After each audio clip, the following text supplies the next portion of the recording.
Hello, hello, hello, hello, hello, dear womb, sister or brother. Yeah, I believe in womb brother or non-binary. I don't know. Womb people, womb family. This is me, Bekwadi BITO Adriana-Sophie, born in 89, 33-year-old, Cameroonian descent, born in France, Afro-French world citizen, and peace engineer. I'm an international Kaizen engineer turned peace engineer, and I'm also a Woumbman. It's now at 33 that I'm realizing how important my womb is and the womb stories are for me. And what I mean is the story of how I was born, the story of what my mom's womb has been through, the story of what my grandma's womb has been through, the story of my womb, and so forth. And I realized that thanks to Queen Afua Sacred Woman Circle. She wrote that guide to healing the feminine body, mind, and spirit more than 20 years ago.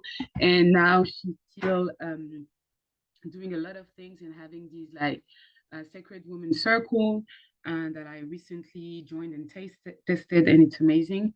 And that's how just having one session with the circle is what made me realize the importance of my womb stories or our womb stories in the healing of our minds, body, spirit, and as a peace engineer, it's key, especially that I have just admitted to myself that I've been failing. That's pretty obvious because I'm still not able to live off my own business, which has been my objective for a long time now. And also, I'm just failing and accept it. And I've realized that I've been failing, which also means that I've been trying again and again and again without really seeing a huge difference because my womb, I'm pretty sure now, was not heard and it's not finished to be heard for me to be able to go to the next level. And on this journey of finding my own peace, my journey from honesty to peace, I have found my own peace. Definitely, my personal peace is on point, and my personal peace is so on point that I'm alone. And to be honest, today is it's a very good day. So I'm really fine with this aloneness, especially that I found somebody to help me on something I've been looking for help for so long, and I'm so happy and I'm so grateful for that. So I've found help for administrative stuff. So it's not about my personal life or whatever, but I'm so happy. But I mean, I'm really, really like alone, isolated, no kids, no friends, no family, no nothing. Living alone in my house.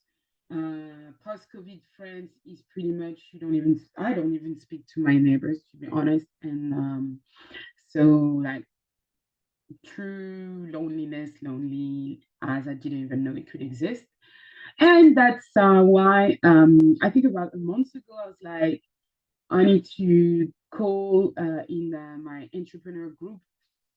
In my entrepreneur group, I was like, I need to make a call and call out for support. Like, I'm not talking about coming and speaking about work or not. No, I'm really talking about just women.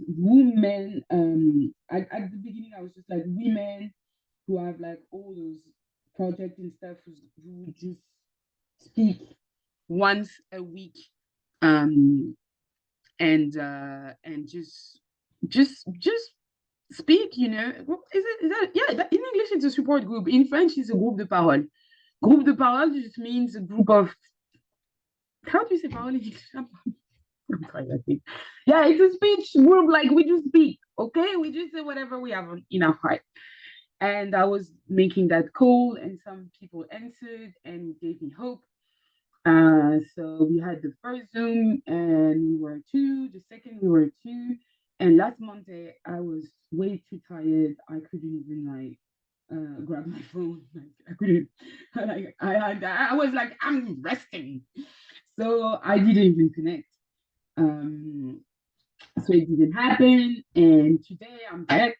I'm also still determined to keep speaking about it a lot, because I can imagine that not everybody can understand what's going on. On my social media, I have a lot of Woumb people from all over the planet. Some I never really met in real life. Some I've met in such a different time in any place on the planet, especially Melbourne, Australia. So I think it's not very easy for everybody to understand what's going on with me when I say or when I offer something.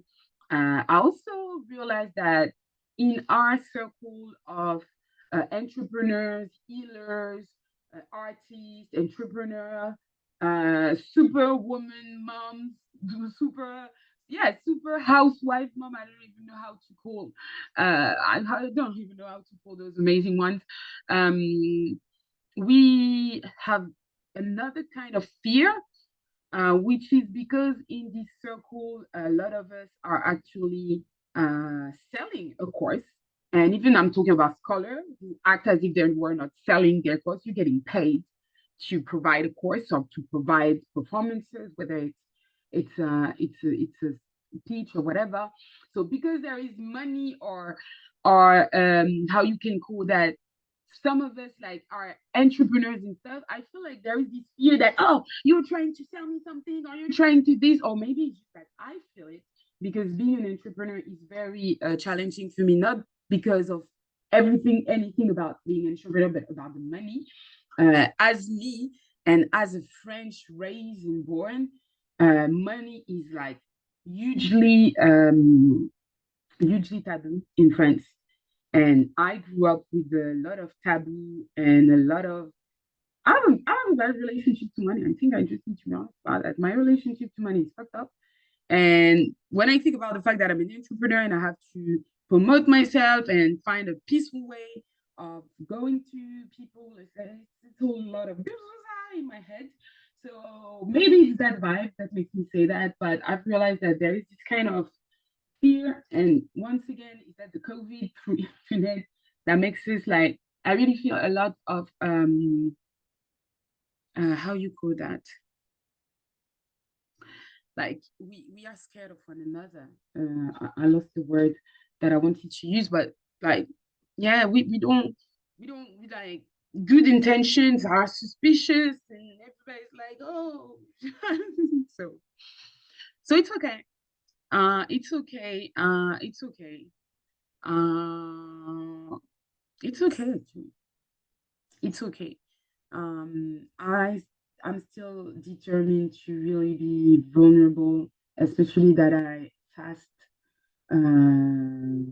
every Sunday, and this fasting is about reading spiritual uh, verses and meditate on them. And this month of November is a month about life and death. And my uncle died. My mom's first brother died, and it's been crazy.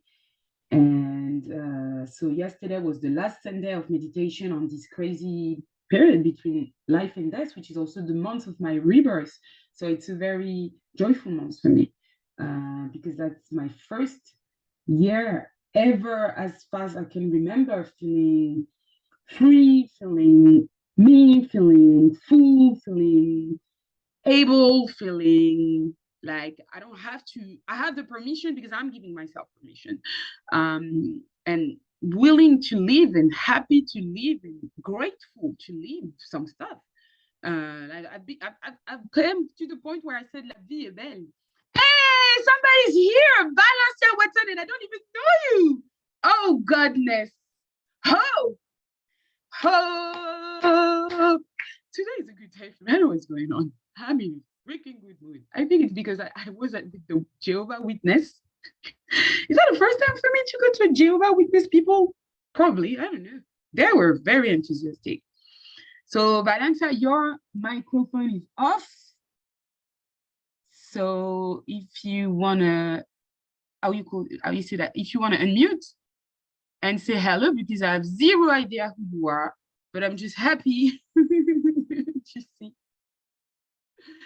A Woumb sister is connected. Hey, I've sent this email in the, let me grab my charger, take all your time. I'm just curious to know who you are, but I'm so excited about meeting. I really have no idea who you are.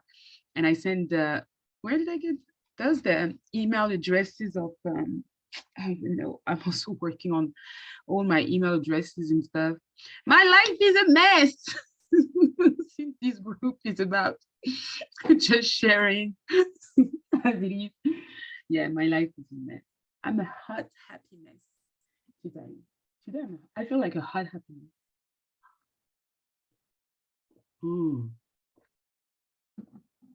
Oh, I'm grateful. I actually forgot. I just looked at the time and I was like, hey, it's past the time I've said this meeting is going to start. Hot, happy mess, but I also want to take it up. Oh, I think your microphone is now. Hey, hello. Nice to see you. Yeah, welcome to the Woumb Story Support Group. We can change the name, but whatever. I'm so happy to see you. Who are you? And how is there? So I'm gonna be honest here. I just got on to my email for the day and I saw your invitation, and I just recently gave birth in October. So he's at 1 month. And I said, womb support. Okay, I must have been looking for some support at the time, and I don't remember signing up, but I was like, I'm gonna join. So Oh my God, I'm gonna cry. Who are you? Like, what's your name? Where are you in the world? And yeah, please tell me more. yeah, so my name is Valencia and I live in Georgia. I'm currently going to school right now to get my PhD. So that's what I was getting ready to get started on, and I saw this. How do we know each other? We met maybe when I was living in Atlanta. I don't remember what email I took because my emails are all over the place, but I know I took women. You probably, we must have met when I was, are you living close to Decatur or Atlanta?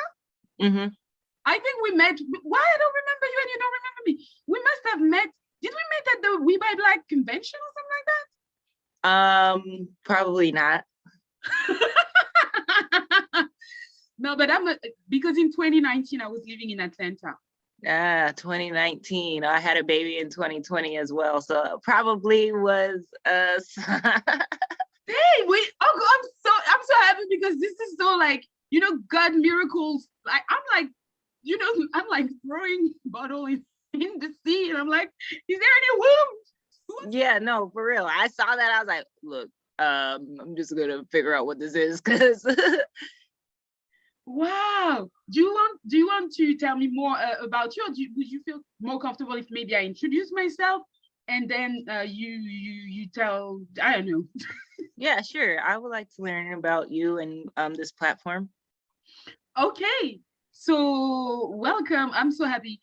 My name is my actual legal name is Bekwadi, which is my family name, Adriana-Sophie. So if we met in Atlanta, I probably introduced myself as Adriana Bito. But now that I've been working on myself, I like to be called Bekwadi. As you can see, Bekwadi BITO. So I'm using my family name, which is in the language of my family, which is Duala, Cameroon. So I'm Bekwadi. I'm 33 years old. I was born in France and now I'm back living in France. So I'm right now in the north of France. So I'm originally a French speaker, but I speak so many languages, you're gonna get confused. I get confused. And yeah, in 2019, I was living in Atlanta, and I'm a Kaizen engineer who worked in Cameroon and was very rich and very privileged in Cameroon. And I burnt out and lost my mind. I was like, what is this crazy word? And I decided to turn everything I know into peace engineering. So I created a social business for peace called honestym.com, which is a journey from honesty to peace. So this started in 2015 when I was living in Melbourne in Australia. And since 2015, I've been doing some stuff. I released the book, and in Australia, I had like really quick success, but I was not ready. Long story short, I've been on this entrepreneurial journey for what is that, 7 years, 2015. And I've been struggling with my life with so many things, and I've been stuck and stuck and stuck. And recently, I was like realizing I have a womb. And I went to, Queen Afua. I don't know if you heard of Queen Afua. And, I've heard of her a long time ago, like through Jada Pinkett Smith. And I was like, I need to check this out. I need to check this out because I want an Afro woman centered way of thinking, the healing of the body, the mind, and spirit. I'm tired of fighting with white men or whatever. I was like, it needs to be Afro women centered. And I did it like, I don't know if you've seen, but this year she had the specials during the retreat where we could get like 2 days in her program. So that was like 2 weeks ago or something like. And I got in, and I think I stayed awake for 1 hour. We had 2 days and I only had 1 hour, but we shared story around the womb, how we were born and stuff. And I started to understand the link, between just speaking about the womb and the trauma we have or the hard relationship we have. I'm really sad about how hard it is for us to have like healthy sisterhood as well. And I was like, that's the kind of support I want, especially that when we had the first call like this, these calls started because I'm in Course from Scratch from Daniel Leslie, where I've been trying to have my business launch and stuff since 2019 when I was in Atlanta, and it's not working. And I was like, I'm feeling too lonely in my journey. Like, I want us to have a call every week, but not to speak business or be intelligent, but just to support. And with time, I realized that because the first call, we had a sister and it was cool, but it was too brainy. It was too much about, oh, I've accomplished this, or I'm this, or I speak this. And I was like, I don't want to come there with my brain. Like, I was like, my brain needs rest. And then I think the day after, I was like, I'm going to call that thing Woumb. So as people understand that we're not here to be strong or to be weak, actually, because the womb can be, we're here with our wombs and just share those stories and just feel, just release something like, just 1 hour where we're just like womb sisters and we're like, dang, creation, Yeah. So that's it. So it started 4 Mondays ago, and every time we're just 2, and it's cool. But I'm grateful. So that's what's up. So that's what I am. That's what this space is, and this is our space. I can't wait for us to just co-create it. I came up with the idea. I'm the one making the Zoom and sending the emails. But the idea is that with time, we just own that thing together. I don't want to be the host every time. I don't want to be the leader every time. I just want us to have this 1 hour a week minimum where we're just like coming with our wounds and being like, that's what's up for me now. And you be like, yeah, we're here for one another. Oh, that's so beautiful. That's great. Thank you for doing this. Honestly, it's definitely inspirational for me because that's what I sit here and I have a lot of those similar desires that you say motivated you to take this action, but I don't do anything about it. I just sit around and be like, dang, I don't know how to talk to people. I don't know how to connect with people. I'm just kind of like lonely, but in a sense that's like, okay, it's good to learn myself. It's good to be okay with being alone. But, as human beings, I think, especially women, we have this desire for connectivity and we need to be able to fulfill that. So this is awesome. This is great. Thank you. I have no idea how you got, I was just like, what? I'm literally on my email now. I'm gonna see if I ever got any. Yeah, I want to go to my email and understand, but at the same time, I'm like, I'm so grateful for this time. I'm just gonna see what's gonna happen. But I'm definitely, we're gonna figure this out. But this is, for me, this is God. I'm so surprised at myself because I'm so much of this, this God, this is God, which is definitely not who I used to be. But right now it's just crazy because when you said lonely, and I'm feeling so lonely, I'm not gonna lie to you. And I'm using Calm. There's an app called Calm where you have like meditation and stuff. And Jay Shetty is having a daily, and I think that was yesterday's daily about loneliness. And I was like, damn, that's big for me right now. I'm actually on a challenge to stay lonely, which is crazy, I know. And I don't know why.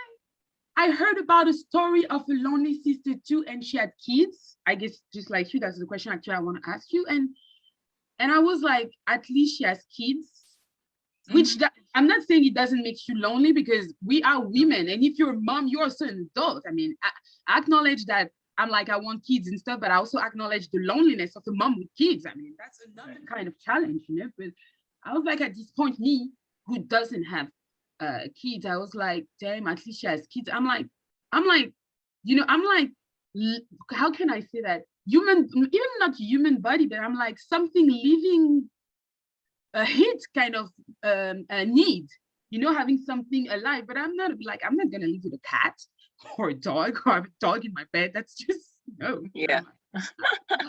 Excuse my French, but I'm black. Like I'm Afro. No, like Right. excuse me. I know we're 2022 and stuff, but the dog and the cats are not just sleeping in my bed. Yeah. Nor being in my house.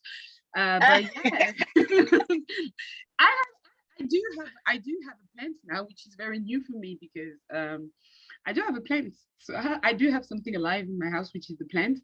But yeah, can I hear more about your kids, your womb story? Yeah, absolutely. So okay, so I'm 29, and I basically been pursuing higher education. That's basically like my whole life. I've just been in school. So I'm gonna write, and if I don't get something right, let me know, so as I don't cut you off. No problem. So I lead with that information because that's literally like just what my life is shaped around right now until I finish. But like in the midst of me pursuing, I guess, furthering my education, I've had 4 children. So I have I have my daughter. My first one was born in 2015 when this journey started for you, or one aspect of this.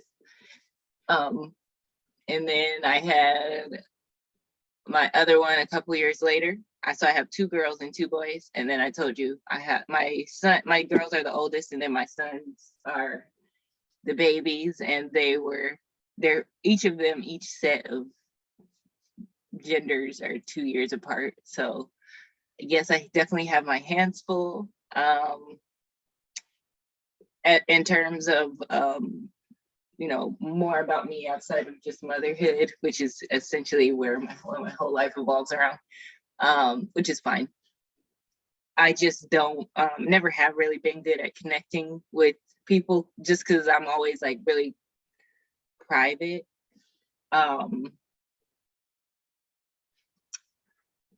Yeah, so I think, yeah, this is,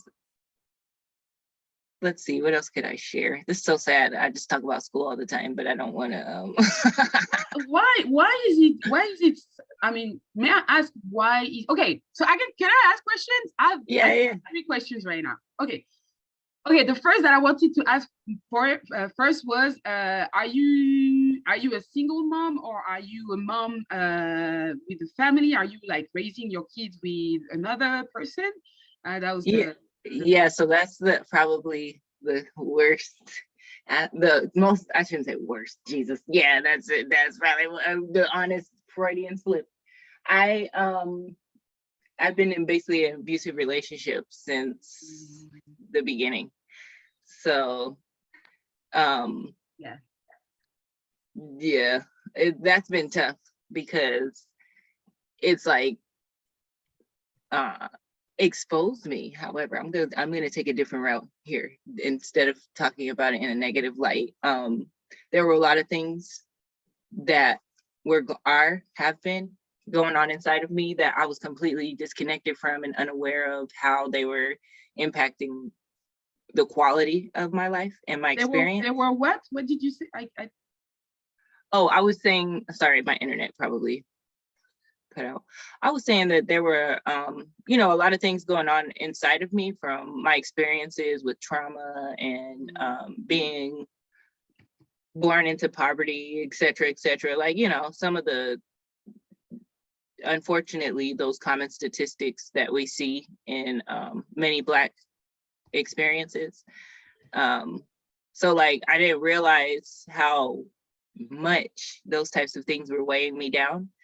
And I've always been a high achiever, but the only place where I was given, well, I had to take the opportunity to do that was in academia.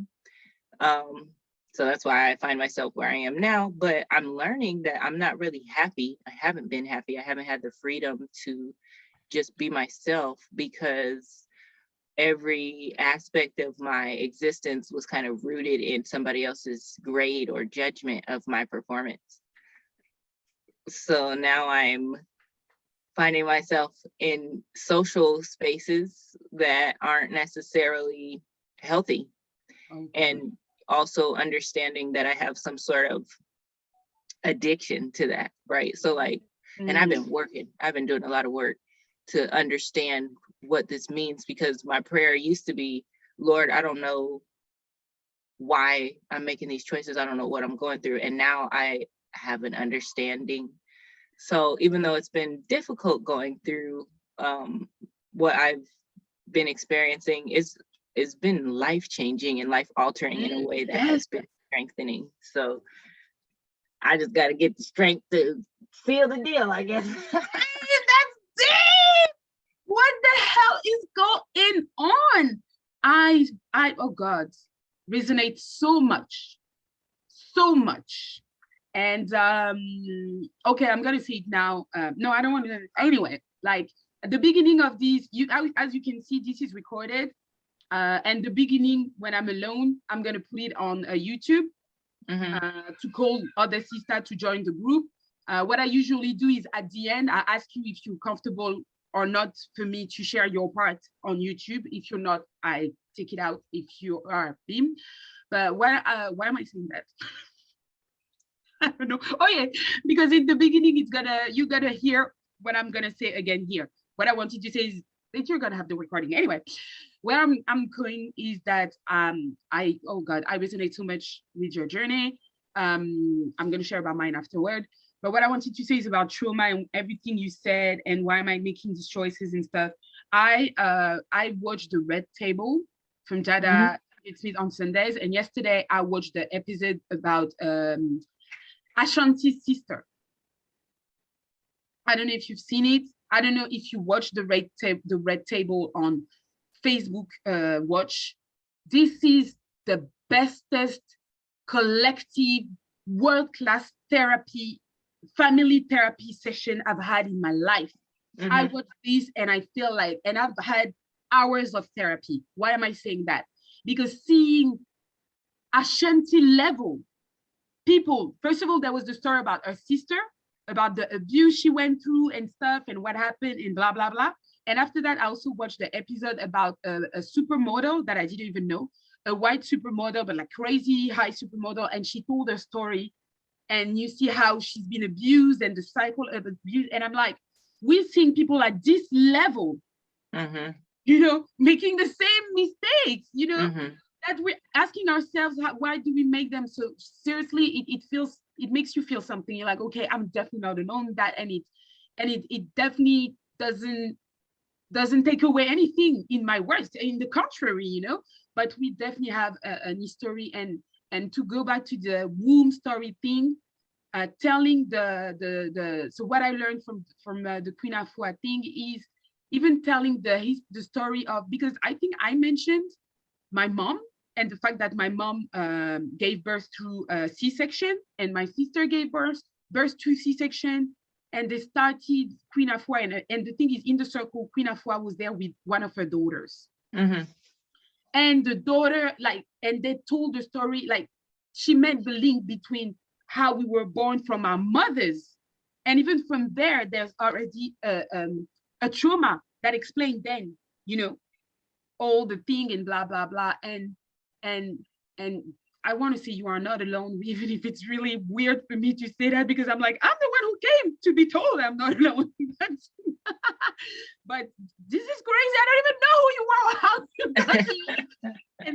And oh God, but first of all, you're not alone. And the fact that you're working all of this, it's a crazy testimony, and it's amazing. And it makes the link to the second question, actually, which is, why is it sad that you speak about school? And I see so much creation in what you say.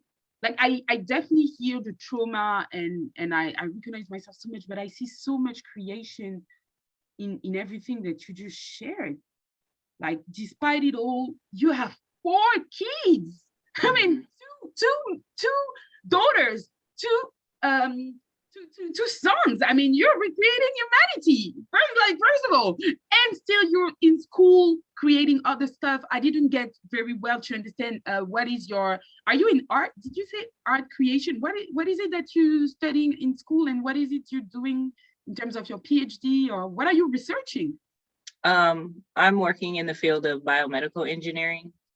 So yeah. Oh yeah, I said that already. Yeah, we're connected on LinkedIn, so there must have been some meetings. Yeah, okay. Yeah, so that's what I'm working on. I'm in my 4th year. Let me say this, because I wanted to say it, but now I have to say it. You look like the. Have you seen Wakanda Forever? You look like yeah, you look like the genius from MIT. Yeah. When I saw that movie, it made me cry, because I was like, oh, that could be my life. Yeah, and you know what? Was that this morning? Because I saw that post about Wakanda, explaining how Wakanda is basically what's happening in Congo right now. And the thing is, when I watched Black Panther 4 years ago, I was like, this is vibranium is the shit we have in our phones, and that's Congo. But I was like, in my own life, and I saw that post and stuff, and I reposted, because Congolese people, a lot of them, they speak French, so we have a lot of them here, and I know some of them who are like big, and I reposted, and I was like, hey guys, I think I'm kind of a sure, so how can we do this? Like no, seriously. So that's facts. That's awesome. I think it's like, my question is, why is it sad? Why did you say, or what would you say, and why did you you actually did say it? So why did you say that it's sad that you only speak about school? That's a great question. So I've been digging deep recently, and I realized that a lot of my identity has been rooted in my accomplishments, and that's not who I am. That's what I've been able to do. Yeah.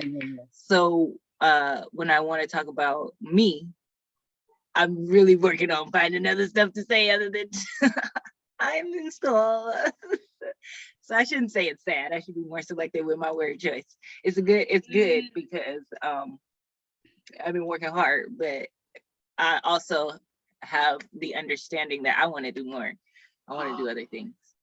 Yeah, I think that's my clue for me to share my kind of womb story. Yeah, that's my, okay, it's gonna be, okay, I'm thinking different womb stories. So my womb story is, I have one baby and it's a book, and I lost it. I'm a very bad mom. But so why am I saying that? Yeah, about about the accomplishment, about the high achiever, about the it's sad that I speak on you about school. Oh my God, I get it now. So yeah, that's my story. So I was born, as I said, from my mom, and I arrived in this house in Paris. I mean, I come out of my mom's womb through a C-section. My genetic dad has abandoned her. The day she calls him, from what I understood of the story, she calls him being like, it's happening. I'm in the hospital. This is now, and he's like, oh, I don't have time. Or I have this class. Yeah, we talk about school. He's teaching. He's teaching. Is like, I won't be there. So I come out of my mom's womb through a C-section without the guy who said, let's do this. We created the next genius, She's mad. She's like, she's like telling my aunt at home, if this guy comes home, tell him to never call me again, never come to my house anymore, And I come in this family, in this amazing little house in France, Paris, where everybody, every newcomer from Cameroon or what, this is the hub, you know, like we have somewhere in France and this is the hub, and this is a very busy house from a very big mom. Oh, Bito, my name means women. Bito literally means women in Creole in Duala. Oh, okay. And that's my mom's, so Bito Bekwadi means something as well, but let's stay on Bito because that's the womb energy. So, and that's my mom's name. So my grandma gave that name to my mom because in Cameroon, you don't have to have one family name. And my grandma had kids, fatherless kids, I will say, to make it simple. So she just gave the name that she wanted to each baby. So each baby had a different name. My Bito Bekwadi is my mom's name. So the first part, Bito, means women. That's my mom's name. And I was born fatherless too. So in France, you have to give the family name of the parent. So my name now is Bito too, right? And I'm born in this crazy. And what I say now to you as a joke is, I think I was born, my mom was probably born to be the assistant of my grandma from the womb. I think I was born the same. So even from childhood, all I know is that when people come in the house, which is all the time, I'm the one serving everybody. I'm making sure you drink, and I'm talking less than 5 years old, me, you know, I make sure you drink and blah, blah, blah. So, and I see all these things happening, disorganized, crazy, and I'm like, I know I can achieve a lot. And my life is set on my achievement, and I'm crazy good at school. I mean, I'm cleaning the house. I'm the perfect Cinderella and Einstein, you know, and I struggle at the end, but by the age of 24, I'm a millionaire engineer in Cameroon, you know, I mean, millionaire African money, but still.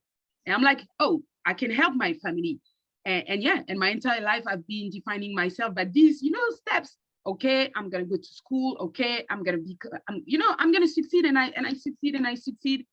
And now I'm 24 and I've picked all the, you know, all the things, but I'm feeling, I want to die. I don't want to live. I don't want to be alone. Like, I made it to the top of the social scale, but my well-being scale is like, I'm so ashamed that I don't even want to admit that I'm realizing that there's a well-being scale and it's going on the opposite direction.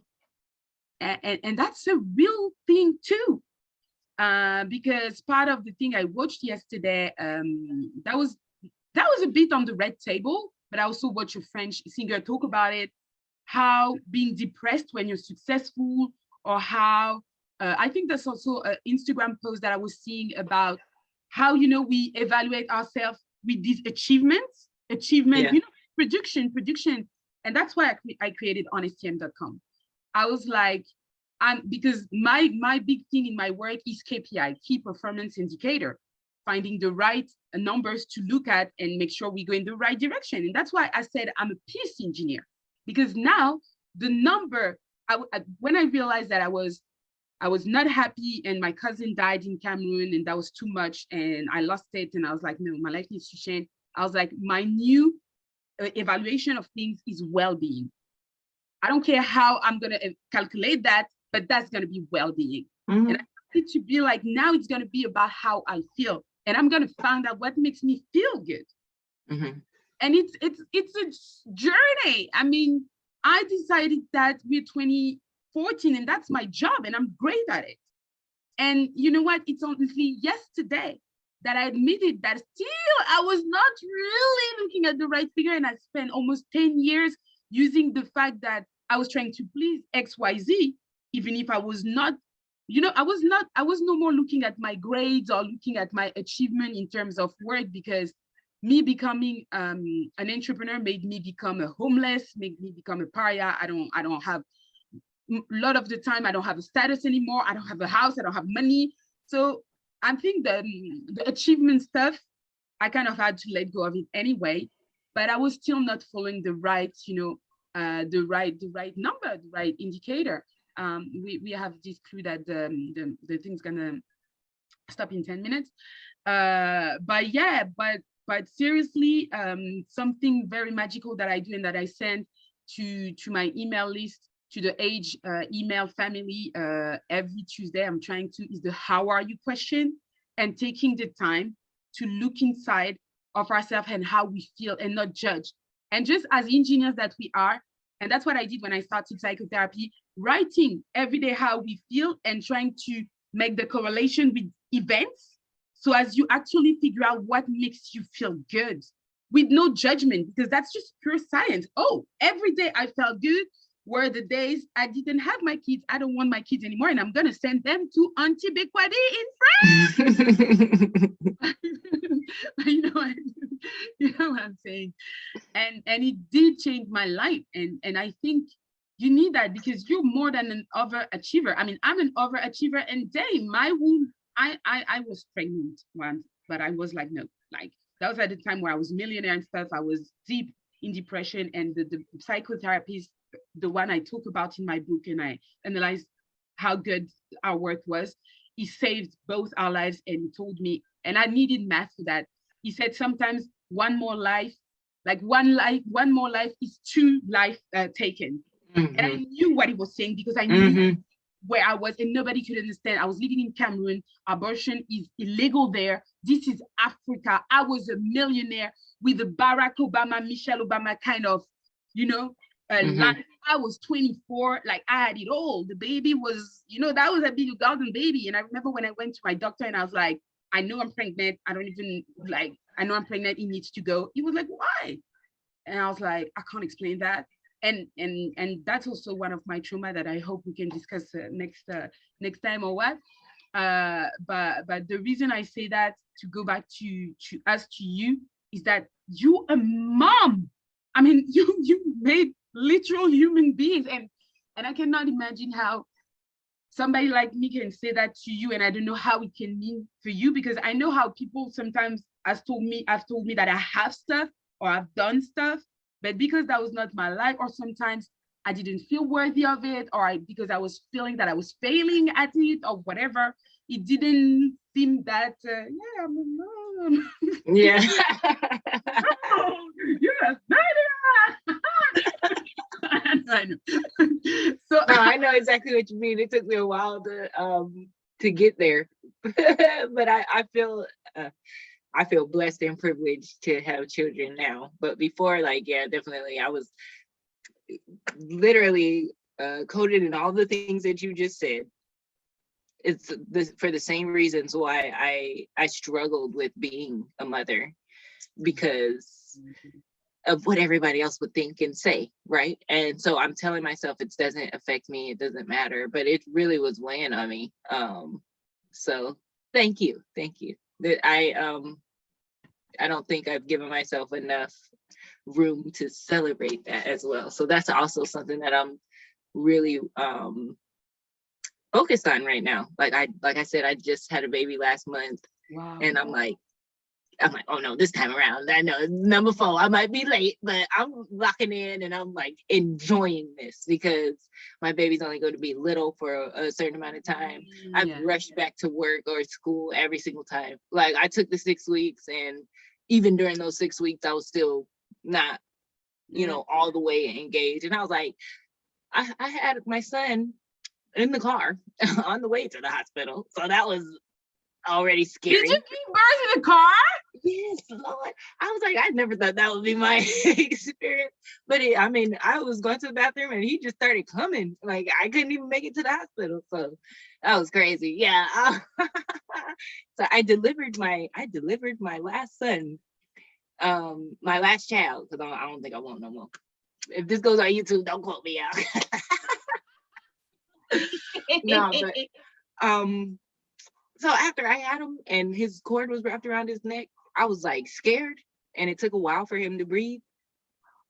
I guess that experience enough, in addition to like my condolences for the loss of your cousin. I lost my sister during this time as well, unexpectedly. So like, those close brushes with death really help humble you and sober you.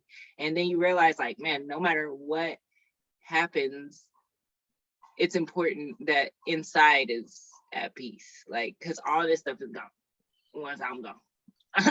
And I want to leave a legacy, and I can't do that if I'm depressed and want to be away from everybody and don't want to talk to people. And, my favorite animal is a turtle. And it's funny because I was talking to this. So slow. Say that. I'm thinking if I'm turtle, I'm gonna get annoyed. I'm gonna get too slow. Yeah. So this is the funny thing. My whole life, I've been like, yeah, I love turtles. And then I learned one day, this girl asked me, she said, is it a turtle or a terrapin? And I said, I ain't never heard that. I was like, a turtle.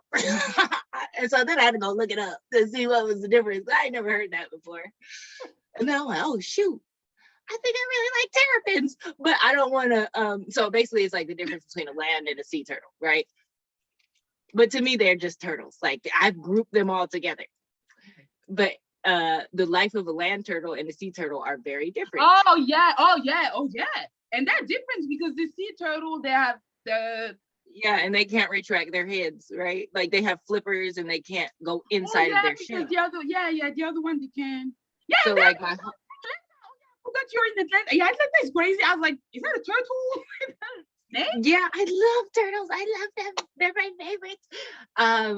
So it's funny because my whole life I've been like, man, I when I shut down or when I have a problem, this is gonna make sense, hopefully. I go into my shell, right? And so I love turtles, and like that's just been like a thing for me to say. Yeah. And then when I realized that I like the sea turtle and you can't go in and they cannot go into their shell, I said, wow. So I shared this story with a doctor that is highly revered and I really look up to him. And he said, oh, wow, that's a double entendre.